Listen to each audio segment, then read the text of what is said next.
We talked about Patrick Crayton and his criticism towards Michael Sam coming out. Of course, he is the co-SEC Defensive Player of the Year who came out of Missouri. Here were some of his tweets that he put out. He was retweeting, he was quote tweeting Adam Schefter, and here's what he said, continuing all along. Oh wow, there goes the NFL, trying to figure why announce, stay in the closet and keep to yourself, as you just discussed previously. Heterosexuals aren't walking around saying, I'm straight. Let me break it down for everyone. A lot of people are mad because I said there goes the NFL. I say that because now this young man is to get all the wrong attention for his sexual choice, and a lot of players and execs will get asked about playing with a gay guy, and they're going to have to lie about how they really feel. This young man will come in with notoriety for announcing his sexual choice more than his ability to play the game he loves. This will be a major thing in football for years to come.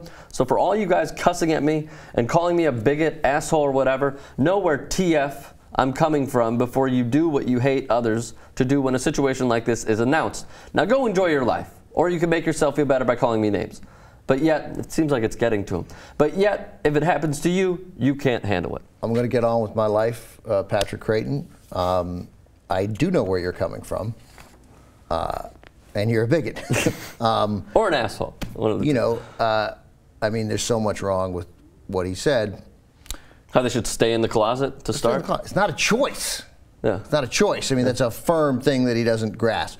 And you don't have maybe the choice of staying in the closet is the choice. No, but he made it clear the choice was a sexual choice he made. He said twice. Yeah. So he didn't choose to be gay. He's gay, okay? And not to get that at this point is just ignorance. Patrick Crayton had earlier talked about the biblical way that he was raised. So that's tough for some people, and I'm not 100% unsympathetic to that.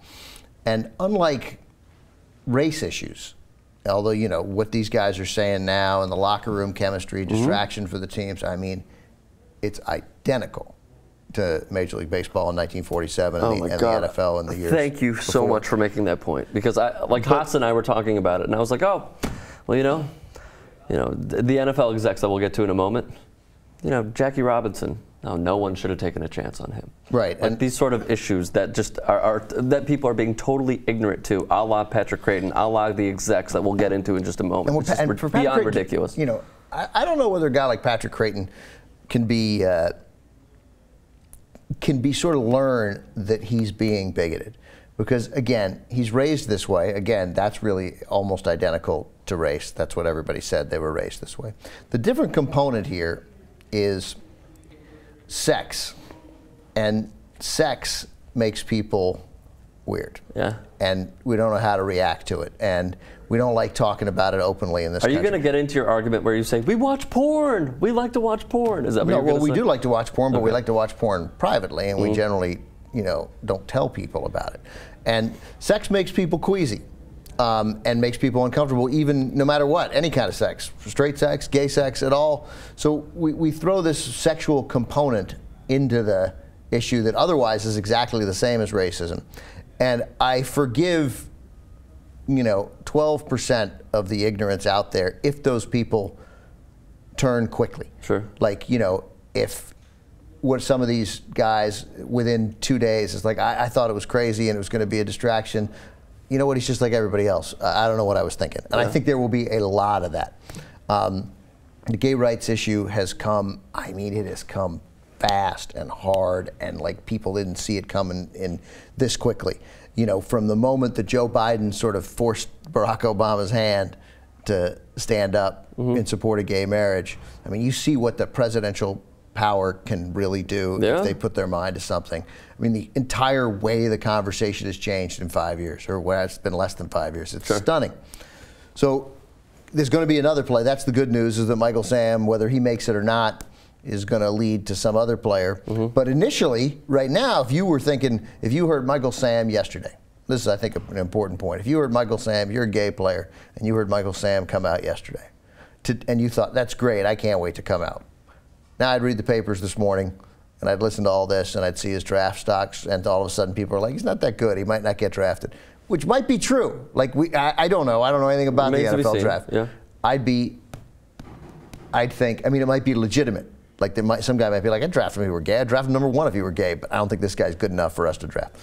But nonetheless, you read all this stuff. If you were thinking of coming out, now I'd be like, I'm going to wait. Why?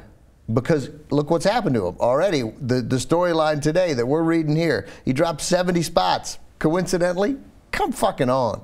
And then we got a GM saying he's not that good. It's not that he's gay. It's his size. Like, there's just and then Herm Edwards yesterday on ESPN was a. I didn't hear what he said. Oh, it was a catastrophe. What did he say? He didn't say anything horrible. He looked like somebody was holding a gun to his head and he was making a kidnapping video, like he'd been kidnapped by extremists, right? He didn't want to talk about it. He kept talking about the locker room. He kept, not Michael, he called him Michael Sams the whole time. He didn't know his name at all and struggled each time. Was like, for Michael Sams? And then he said, look, let's take, it was another guy, not this kid, and it wasn't a gay kid, just somebody who brings brings baggage to the locker room. Here's the problem with baggage. So all of a sudden he started talking about this guy just being gay and saying, hey, I'm gay. I'm just letting everybody know. I'm not going to have gay orgies in the clubhouse. I'm just telling you I'm gay. It's my truth. It's a guy who's been to therapy, Michael Sams. Michael Sams. All right. Michael Sams? Michael Sams. So like you read all that and you realize, boy, this is going to be tough, despite the fact that there's going to be a lot of support and there are going to be a lot of players, most players, who are going to welcome him as they would welcome. You know who will else. not be one of them? Matt Burke. Yeah, Matt Burke's a Matt tool. Burke will not. He would love to block Michael Sams. Where is Matt Burke playing now? Where did He's retired. He retired. Yeah, right? he retired. He retired after the Ravens won the Super Bowl.